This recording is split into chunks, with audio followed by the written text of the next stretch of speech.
ക്യാൻസറിനെതിരെ പൊരുതാനായി Calicut city service സഹകരണ ബാങ്കും MVR cancer സെന്ററും സംയുക്തമായി അവതരിപ്പിക്കുന്ന ക്യാൻസർ ചികിത്സാ സഹായ പദ്ധതിയാണ് മാസ് കെയർ. വാർത്തകൾ തുടരുന്നു. ബേപ്പൂർ മണ്ഡലം ഡെവലപ്മെന്റ് മിഷൻ ചാരിറ്റബിൾ ട്രസ്റ്റിന്റെ സൗജന്യ ഡയാലിസിസ് കേന്ദ്രത്തിന് വേണ്ടിയുള്ള ധനസമാഹരണത്തിന് തുടക്കമായി. സാന്ത്വനമേകാം കൈകോർക്കാം എന്ന പേരിലുള്ള പരിപാടിയുടെ ബേപ്പൂർ മണ്ഡല ഉദ്ഘാടനം മന്ത്രി PA മുഹമ്മദ് റിയാസ് നിർവഹിച്ചു.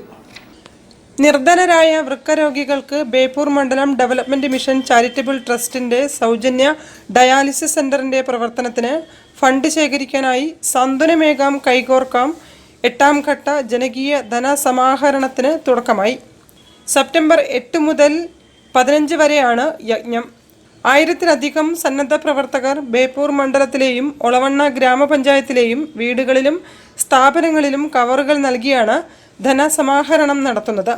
ഇതിനായി 81,000 കവറുകളാണ് നൽകിയത്.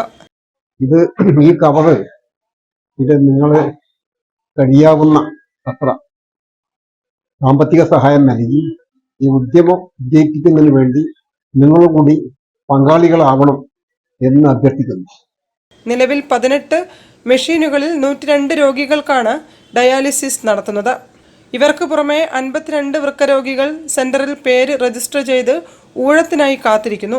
ഇവർ ഉൾപ്പെടെയുള്ള രോഗികൾക്ക് മുടക്കം കൂടാതെ ഡയാലിസിസ് നടത്തണമെങ്കിൽ 1 വർഷത്തേക്ക് 3 കോടിയിലധികം ചെലവ് വരും.